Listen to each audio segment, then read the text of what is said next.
sei se você já fugiu de um abraço de um pai que se preocupa com você. De um pai que sabe que você está em apuros e você continua correndo dele porque você não quer olhar para o rosto dele. Você não quer largar aquilo que você mais ama no mundo. Você já aconteceu isso com você? É terrível. Quando você finalmente para, ele consegue te alcançar, olha nos teus olhos e diz: "Oh, meu filho, por que você corre tanto de mim? Eu te amo tanto." E assim é Jesus. Feche seus olhos, vamos fazer uma oração.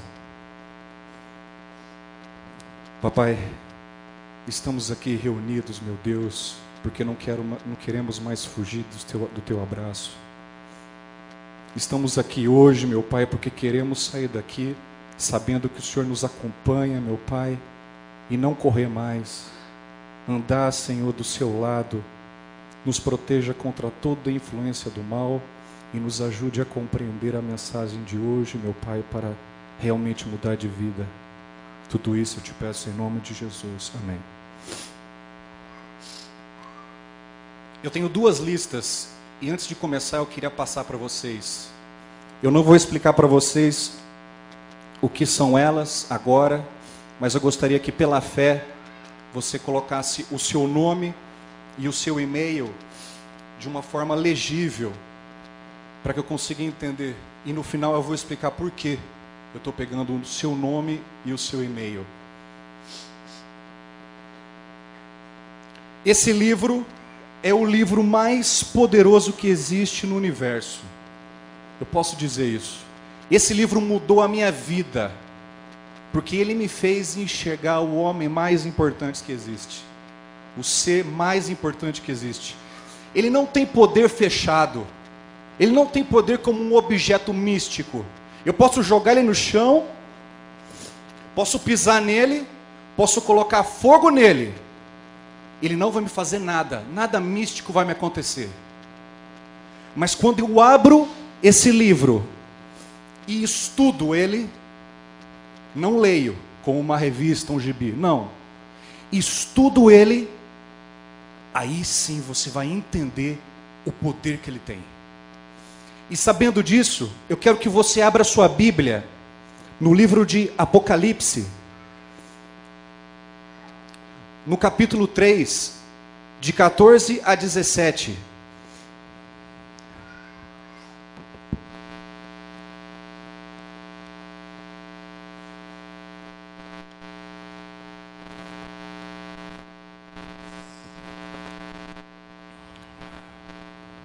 E lê-se assim: ao anjo da igreja de Laodiceia escreve. Quem não sabe, a igreja de Laodiceia é um período da história da igreja cristã. E esse é o último período, o período que nós vivemos hoje nesse planeta. Jesus está falando diretamente a nós, que pertencemos a esse período da igreja cristã. Estas coisas diz o Amém, a testemunha fiel e verdadeira, o princípio da criação de Deus. Conheço as tuas obras, que nem és frio nem quente. Quem dera fosses frio ou quente, pois porque és morno e nem és quente nem frio, estou a ponto de vomitar-te da minha boca. Pois dizes, estou rico e abastado, e não preciso de coisa alguma, e nem sabes que tu és infeliz, sim, miserável, pobre, cego e nu. Tem alguém nu aqui? Tem alguém nu? Tenho certeza que pelo menos a grande maioria daqui também não é cego, e tenho certeza também que a grande maioria daqui não é rico. Então, o que Jesus está querendo dizer nesse versículo para nós? A igreja cristã dessa época não é algo literal a nudez, a cegueira ou a riqueza. Não é literal, é simbólico. O que quer dizer isso, Luca? Quando você entra por aquela porta, meu amigo, você é um cristão, assim como quando você sai dela. Você imagina se eu viesse hoje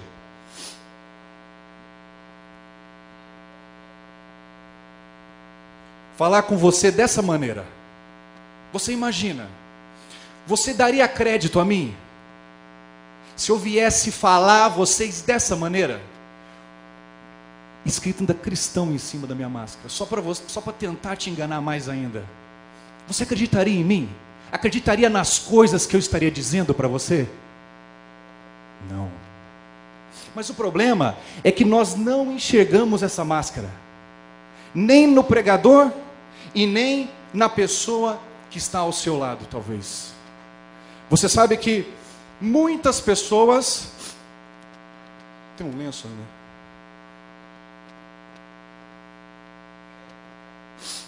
Muitas pessoas entram por aquela porta hoje e estão usando máscaras. Que máscara é essa, Luca? Fala claro, porque eu não estou entendendo.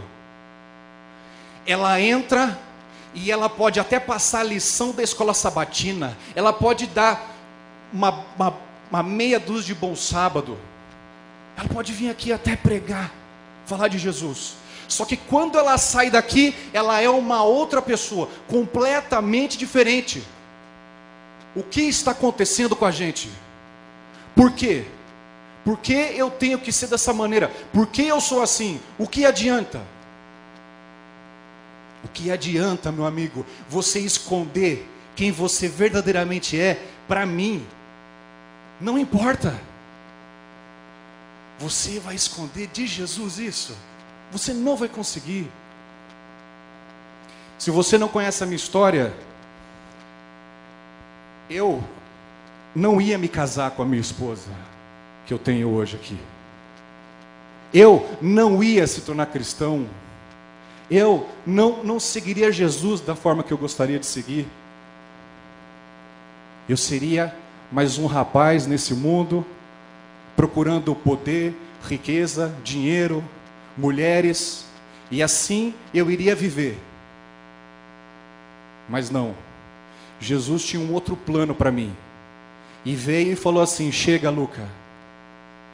E eu vivia na balada, e eu procurava na balada, na bebida, na fama, algo que eu não conseguia obter.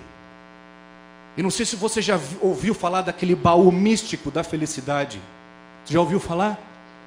Aquilo que a televisão ensina, o que os teus amigos ensinam. Você já ouviu? Eles criaram um baú da felicidade. Então eles olham para aquele baú e falam: Luca, é ali, Luca, que está a felicidade. Aonde está a fama, o poder, o sucesso, o dinheiro. Ah, Luca, quem não é feliz com uma Ferrari na garagem? Hein? Você não seria feliz com uma Ferrari na garagem? Opa!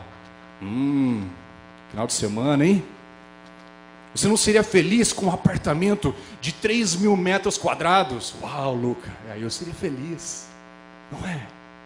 Você não seria feliz quando você andasse na rua e talvez algum grupo de mulheres passasse por você e falasse: olha o Luca ali. Ah! Você não seria feliz? E o mais engraçado é que eu acreditei nisso. O mais interessante é que as pessoas acreditam nisso, que existe felicidade aí. Então a gente luta, a gente ganha dinheiro e passa as pessoas para trás e dá cotovelada e vai seguindo e vai seguindo. E eu consegui chegar nesse ponto. Então quando você vai chegando e vai tirando as pessoas à sua frente, e você vai chegando no topo do seu ramo, aonde você trabalha, você é o melhor. E quando você chega ali, você fala: é agora que eu vou abrir esse baú místico. E quando você pega esse baú e você começa a abrir, as pessoas começam até: vai Luca, vai Luca.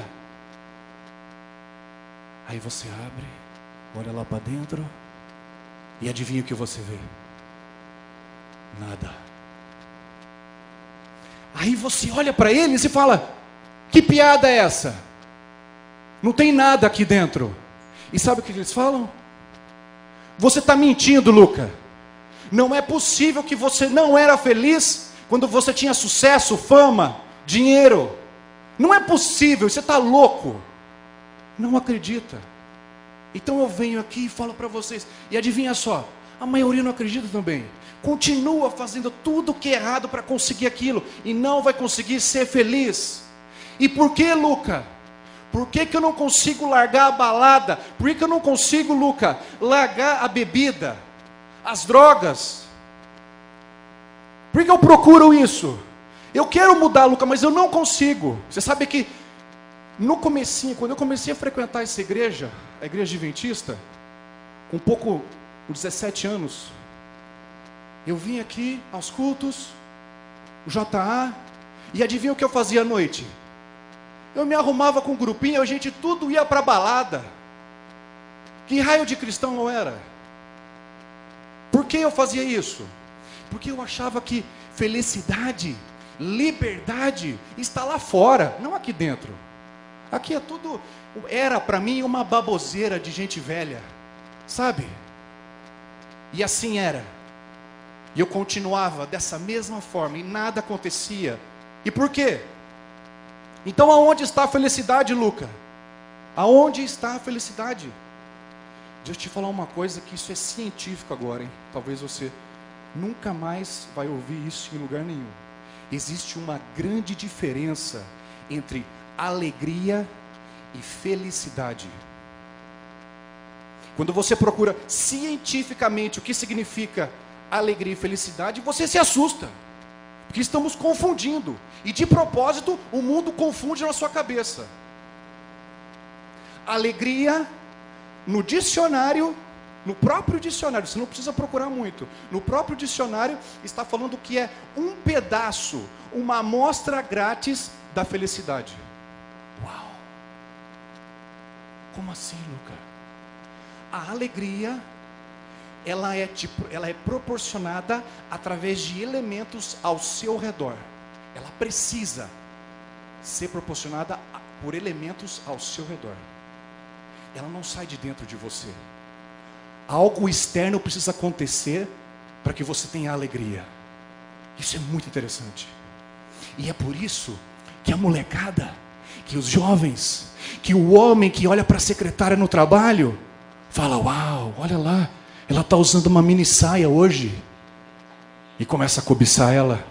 O homem casado, a mulher casada. Por que a gente procura isso? Esse rush, essa adrenalina de fazer algo que é errado, mas eu me sinto livre, Luca. Um pedacinho da felicidade é isso. Mas e a felicidade, Luca? Como que a gente consegue? Quando você procura cientificamente, a felicidade não é sentimento. Uau, Luca, não é possível isso. Felicidade não é sentimento, não. Felicidade é um estilo de vida. É impressionante isso. E a felicidade real só é proporcionada por Jesus. E eu tenho prova bíblica para te falar isso. Quando você pega a sua Bíblia e abre ali em Eclesiastes 3:11, diz que Deus colocou a eternidade no coração do homem. Como assim, Luca? É muito interessante. Isso aqui é muito poderoso. É muito poderoso isso aqui. Colocou a eternidade no coração do homem. O que isso significa? Você sabe o que é ser eterno? Você sabe qual é a diferença entre eternidade e imortalidade? Alguém se arrisca? Ninguém? Imortalidade é aquilo que tem começo, mas não tem fim. Certo? E o que é eternidade? É aquilo que não tem começo e não tem fim. E quem é assim?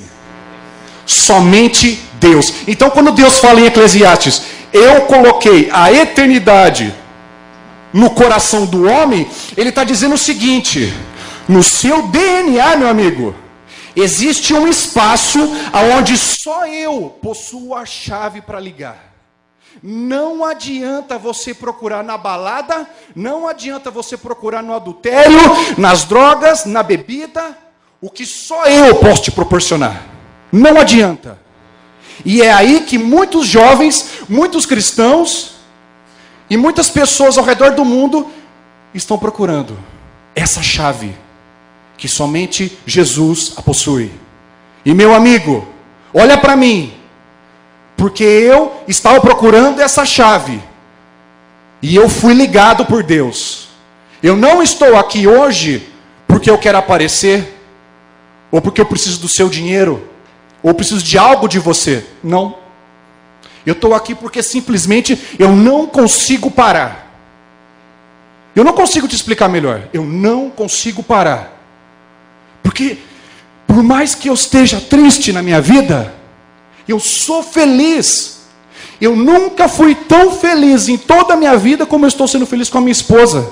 E olha que eu não acreditava nisso. Eu não acreditava. Acredita se você quiser. Quando eu fui assinar ali, como é que chama ali, né? No cartório, para casar com a minha esposa, uma mulher que eu mais amava, para casar com ela, eu fazia o movimento da assinatura e ela não colava no papel. E eu falei, como é que pode? Vai, caneta. Como isso é possível? Eu te falo o que acontece. O medo. O medo do cristão. Que medo terrível é esse? Que faz o jovem entrar na igreja e dividir Jesus com a balada. Dividir Jesus com a bebida. E não consegue parar. É impressionante. Fala para um jovem para parar de ir na balada para você ver. Ele chega a ficar em estado de choque. Não posso. Eu posso dividir as coisas, mas não. Parar com a balada, com a bebida, com a minha biritinha de final de semana, não vai dar. Parar de ir na rave? Não dá. Parar de ir na rave? Não dá. Eu posso continuar indo no sábado na igreja. Você entende? Qual é o problema? O medo. O medo faz isso com a gente. Mas que medo louco é esse? Olha como é esse planeta. É um grande hospício no meio do universo. Você sabe que tem gente que acredita que o pai dele é macaco? Você sabe que tem gente que acredita. Não. Eu vim do macaco. É impressionante. Tem gente que acredita que é o Filho de Deus. Você já viu isso ou não? Que é Jesus. Vai na TV e fala, não, eu sou Jesus. Olha isso. Você quer um hospício mais grave que esse? Oh, meu Deus. É isso que acontece. Mas engraçado porque em Salmos, Davi fala sobre esse medo e como a gente pode perder ele. Em Salmos 34, versículo 4, diz o seguinte: busquei o Senhor e ele me acolheu, livrou-me de todos os meus temores. Contemplai-o e sereis iluminados, e o vosso rosto jamais sofrerá vexame. Clamou este aflito, e o Senhor o ouviu e o livrou de todas as suas tribulações. Ó, provai e vede. Uau! Meu amigo, isso aqui é muito poderoso. Eu não sei você, mas quando eu estudo a Bíblia, eu salto da cama de manhã. Eu fico lendo assim, não é possível isso. Como pode ser tão poderoso aqui? Presta atenção nessa última frase. Ó, tá com medo, meu irmão? Você tá com medo? Então eu vou te dar a receita do sucesso para você perder o seu medo. Mas assim não dá, né? Assim não dá. Vamos lá. Ó, provai e vede que o Senhor é bom. Bem-aventurado o homem que nele se refugia. O que isso significa, Luca? Eu vou te explicar. Tássio, vem cá.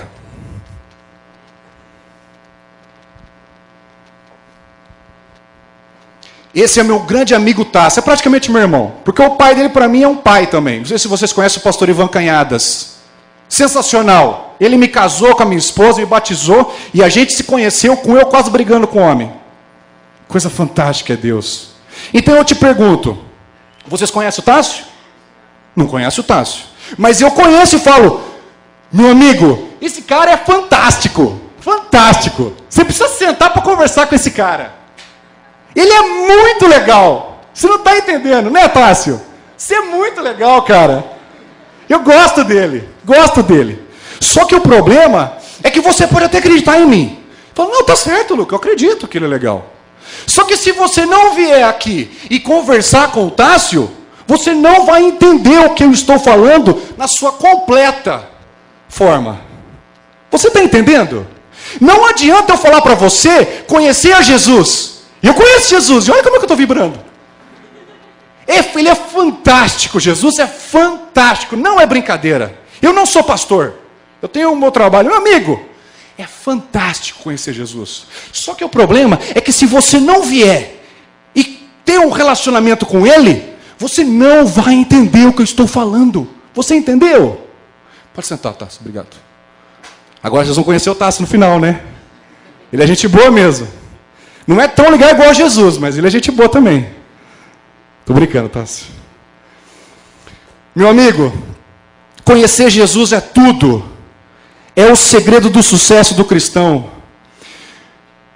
Um dos maiores heróis que passou pela Bíblia se chama Davi. Fantástico também. Um homenzinho desse tamanho, ruivinho, cheio de pintinha.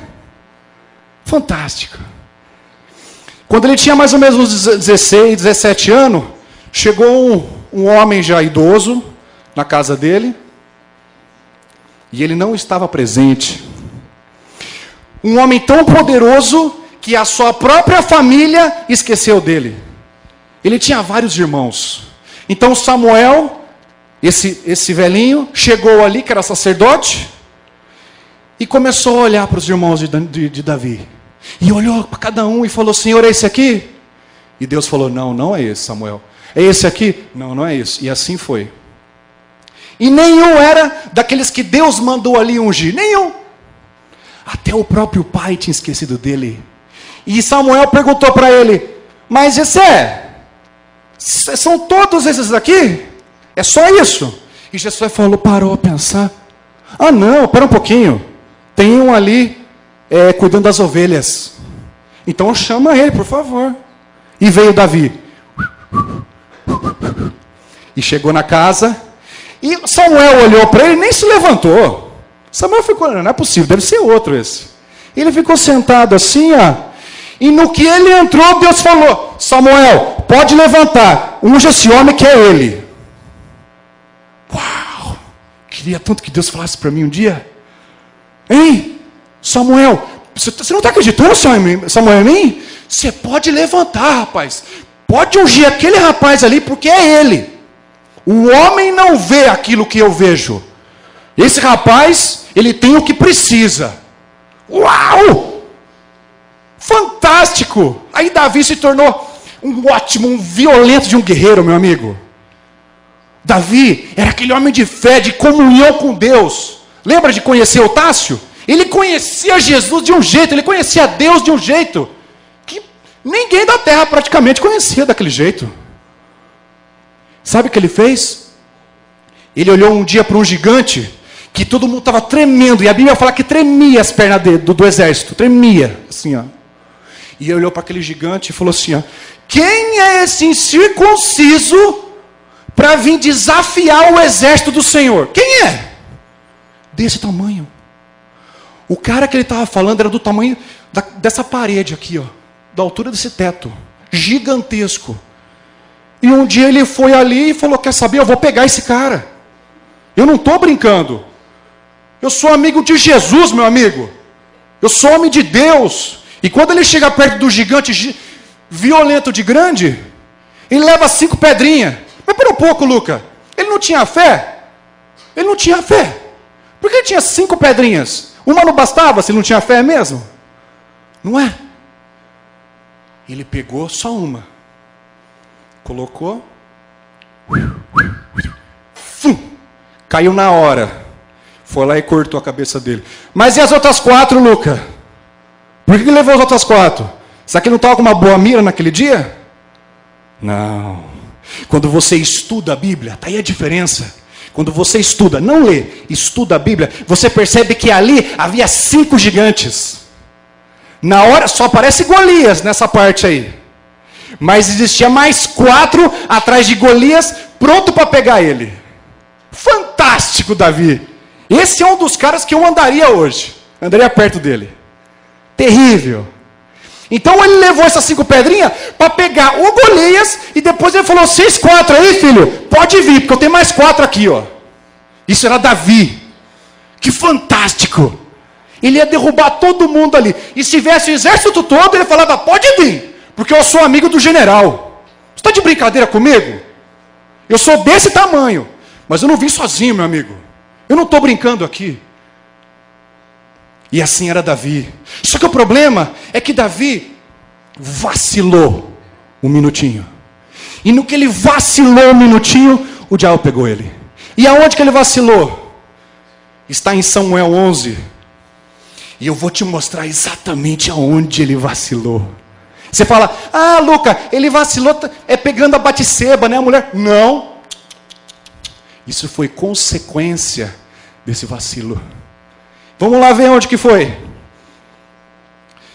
2 Samuel 11 diz o seguinte: decorrido 1 ano no tempo para a guerra, enviou Davi a Joabe e seus servos com ele, e a todo Israel, que destruíram os filhos de Amon e sitiaram Rabá, porém Davi ficou em Jerusalém. Você entendeu o que está escrito aqui? Vou ler de novo. Decorrido 1 ano, para nessa parte, no tempo para a guerra. Ele está falando o seguinte: no momento que o exército de Israel mais precisava dele, ele mandou Joabe e o exército. E ele ficou em casa. Ficou na boa. Foi lá. A gente está ganhando tudo. Está ganhando tudo. Eu não preciso. Sabe por quê? Porque eu sou bom demais. Eu sou bom demais. Eu não preciso estar nesse exército. Então pega Joabe, pega o exército e vai você. Eu vou ficar em casa descansando um pouquinho. Uau! Vamos lá então. Uma tarde, olha que interessante isso aqui. Uma tarde, levantou-se Davi do seu leito. Como assim?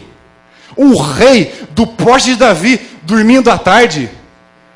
Quando o seu povo mais precisava dele, ele estava dormindo à tarde. Tirando um soninho, sabe? Aquele soninho, depois que você dá aquele pratão de feijoada vegetariana, sabe como é que é? Aí dá aquele soninho, aí você vai, tira um soninho. Aí ele fica com um pouco de...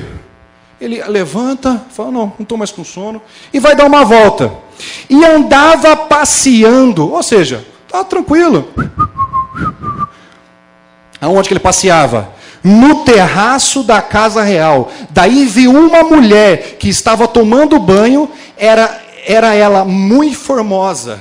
Davi mandou perguntar quem era, disseram-lhe: é Batseba, filha de Eliã e mulher de Urias, o heteu. Quando ele ouviu isso, ele deveria ter parado ali. Mas não, ele continuou. E olha que interessante, a Bíblia fala: então. Quando a Bíblia fala então, ela dá a impressão de que ele poderia ter falado que não. Então, tudo bem então, deixa ela lá sossegada.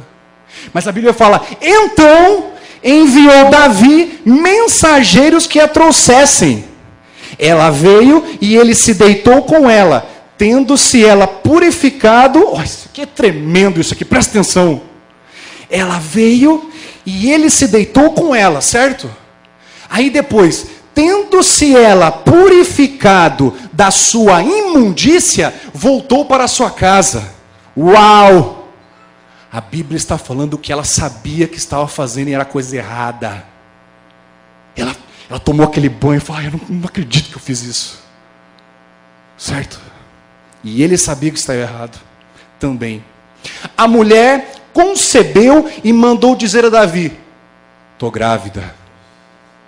E aí, Davi, você foi o homem que derrubava gigantes.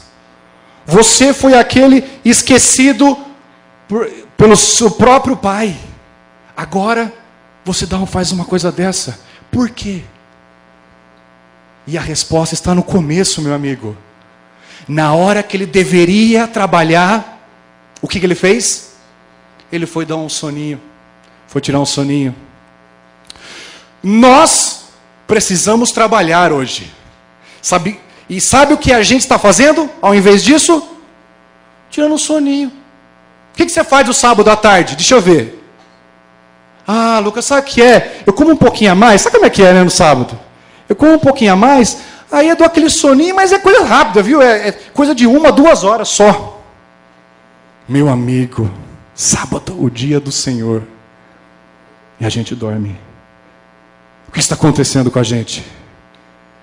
Você sabe que a ociosidade não é somente eu ficar parado sem fazer nada. Não. Ociosidade também significa não cumprir a minha meta. A meta que a mim foi designada. Eu te dou um exemplo. O patrão chega para o seu melhor funcionário, aquele que mais capta cliente, e fala para ele o seguinte: amigo, meu filho, eu quero que você até o final do dia me capte mais 5 clientes novos. Para você é muito fácil. Me faça isso, por favor. O funcionário olha para ele e fala: ótimo, patrão, eu faço isso, não se preocupa. Só que era de manhã, ele falou: quer saber? Eu vou adiantar, porque isso é muito fácil para mim. Eu vou adiantar um pouco do meu trabalho de escola, da faculdade. Eu vou adiantar. E começa ele a adiantar o trabalho. E se esquece dos clientes. E passa meio-dia, vai para 1 hora, 2 horas. O patrão passa por ele e fala: e aí? Está tudo certo? Está conseguindo? Ele fala: olha, eu só estou adiantando esse trabalho meu aqui, daqui da faculdade, mas você sabe que eu sou bom. Eu consigo esses 5 clientes. Não se preocupa com isso. O patrão sabe que ele consegue e fala: tudo bem. Até o final do dia, tá? Tá bom. E vai embora. 3 horas, 4 horas, 5 horas, 5:30. Ele olha para o relógio: 5:30. E começa a ligar. E começa a ligar. E começa a ligar para um cliente. Ele liga para outro cliente. E ele começa a perceber que os clientes não estão mais no trabalho. Já foram para casa. Ele liga para outro e foi para casa. Liga para outro, também foi para casa. E liga para outro: não, eu estou muito ocupado para te atender agora. Liga amanhã. E liga para o outro. E para esse último, fala assim para ele: olha, eu me interessei. Só que eu preciso que você me explique mais para eu se tornar seu cliente.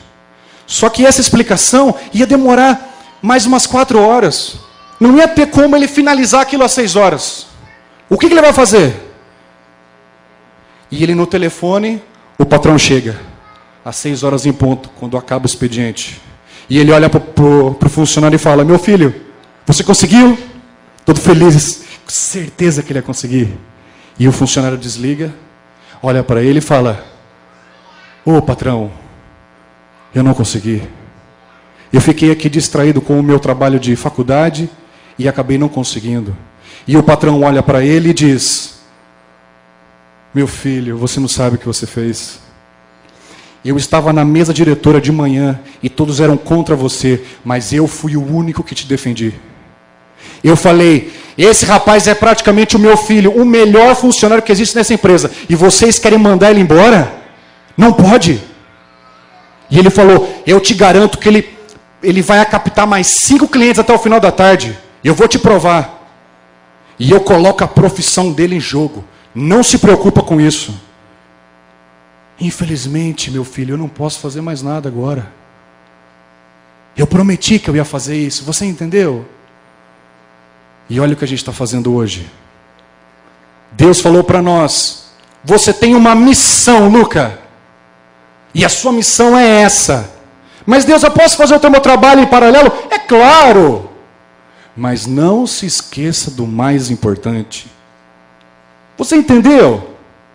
Eu não divido a minha missão do meu trabalho. Um anda lado a lado com a outra. Quando eu entro no estúdio para fotografar, que eu sou fotógrafo, eu miro todo mundo que está ali e fico pensando: como que eu vou falar de Deus para aquela pessoa? E aquela, e aquela. E meu amigo, você não se preocupa, eu vou falar para ela. Cada um ali vai ser pegado. Não tem jeito. Jesus está voltando. E falta muito pouco. Se eu fosse falar, se eu fosse chutar, talvez seria segundos no relógio de Deus. Ele olha para mim, querendo me dar uma bênção, e eu corro dele. Um cristão sem uma missão, ele é só um boneco sem vida. Essa sua máscara, ela precisa cair. Essa máscara que faz com que você tenha medo de mudar, ela precisa cair.